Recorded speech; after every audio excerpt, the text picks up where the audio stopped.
नमस्कार। आज मैं बात करने वाला हूं उत्तर प्रदेश सरकार द्वारा चलाई जा रही योजना जो दिव्यांगों के लिए या विकलांगों के लिए है, उसके बारे में बात करने वाला हूं। सरकार दिव्यांग या विकलांग व्यक्तियों के लिए सहायता प्रदान करती है और वो सहायता के बारे में मैं आज बात करने वाला हूं कि कितनी सहायता मिलती है, किस प्रकार के जो विकलांग व्यक्ति हैं या दिव्यांग व्यक्ति हैं उनको किस प्रकार की सहायता और कितनी मिलेगी। इस पूरी वीडियो में मैं इसी टॉपिक पर बात करने वाला हूं, तो वीडियो को ज़रूर अंत तक देखें। सरकार द्वारा 1,000 रुपये प्रति माह विकलांग व्यक्तियों को पेंशन के तौर पे दिया जाता है। हर व्यक्ति को, हर विकलांग व्यक्ति को मिलता है। तो अगर आपने अप्लाई नहीं किया है तो अगर आप विकलांग हैं तो इसको अप्लाई ज़रूर करें और इस सुविधा का ज़रूर लाभ उठाएं। अब विकलांगता की बात करें तो इसकी क्राइटेरिया जो है वो सरकार द्वारा निर्धारित की गई, कितने प्रतिशत विकलांग को ये सहायता राशि दी जाएगी। तो उसकी क्राइटेरिया ये है कि अगर 40% से ज़्यादा विकलांगता है तो आप उसके लिए पात्र हैं, एलिजिबल हैं। अगर 40% से ज़्यादा विकलांगता है तो आप पात्र हैं। अब बात आती है कि जो 40% विकलांगता है वो किन किन फील्ड में, मतलब क्या क्या पॉसिबिलिटी हैं कि कहाँ कहाँ पे विकलांगता मानी जाएगी।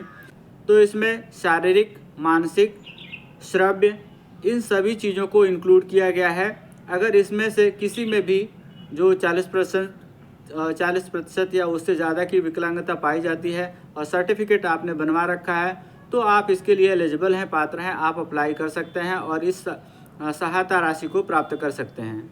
तो पहली क्राइटेरिया मैंने बताया विकलांगता प्रतिशत के बारे में। दूसरी क्राइटेरिया है कि आपकी जो इनकम है, जो आय है सभी सोर्सों से मिलाकर, वो कितनी होनी चाहिए। वो भी मापदंड इस योजना में दिया गया है कि कितना मापदंड होना चाहिए।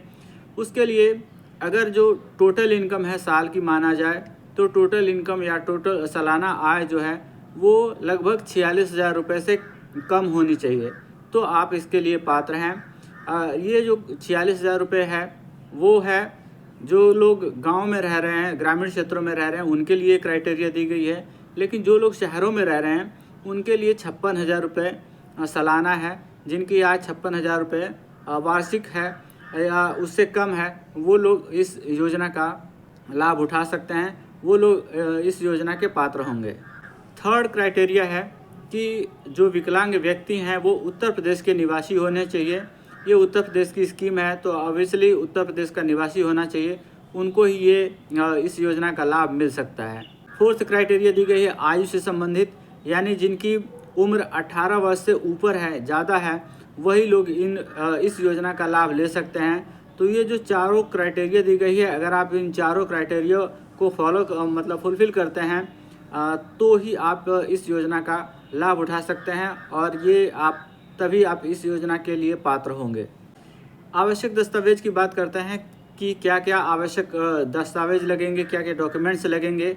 तो सबसे जो फर्स्ट प्रायोरिटी पे है वो आधार कार्ड होना चाहिए और दूसरे नंबर पे है आपका जो विकलांगता प्रमाण पत्र है वो होना चाहिए, इनकम सर्टिफिकेट होनी चाहिए और फ़ोटो और ये सारे जो डॉक्यूमेंट्स हैं, बैंक डिटेल्स, ये सारे तो चाहिए ही चाहिए।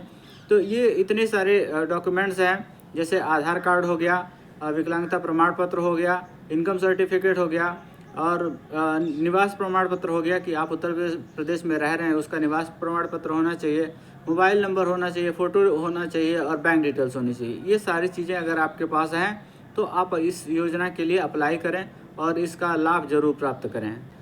ये योजना पूरी तरह से ऑनलाइन है, आपको किसी भी ऑफिस में दौड़ने की ज़रूरत नहीं है। आप अपने डॉक्यूमेंट्स तैयार रखें और इसको ऑनलाइन अप्लाई कर सकते हैं। अगर आप खुद अप्लाई करें तो मैं वेबसाइट बता देता हूँ, वहाँ पे आप अप्लाई कर सकते हैं, और नहीं कर सकते तो किसी भी नज़दीकी जन सेवा केंद्र है वहाँ पर जाके अप्लाई ज़रूर करवा लें और इस योजना का लाभ ज़रूर प्राप्त करें। जैसे इस वेबसाइट का नाम है sspy-up.gov.in, ये वेबसाइट है। इस वेबसाइट पर जाकर आवेदन करें और इस योजना का लाभ उठाएं। एप्लीकेशन की स्टेटस या आवेदन की स्थिति जानने के लिए आप इसी वेबसाइट पर जो मैंने बताई है उसी वेबसाइट पर जाकर एप्लीकेंट स्टेटस पर जाकर क्लिक करके आप अपने डिटेल्स देख सकते हैं कि आपने जो अप्लाई किया हुआ है वो आपका जो एप्लीकेशन है वो रिजेक्ट हुआ है या एक्सेप्ट हुआ है, वो पूरी डिटेल्स आप देख सकते हैं। और उसमें ये भी दिया रहेगा कि क्या क्या रीज़न है जिसकी वजह से एक्सेप्ट मतलब रिजेक्ट हुआ है, और एक्सेप्ट हो जाएगा तो बहुत अच्छी बात है।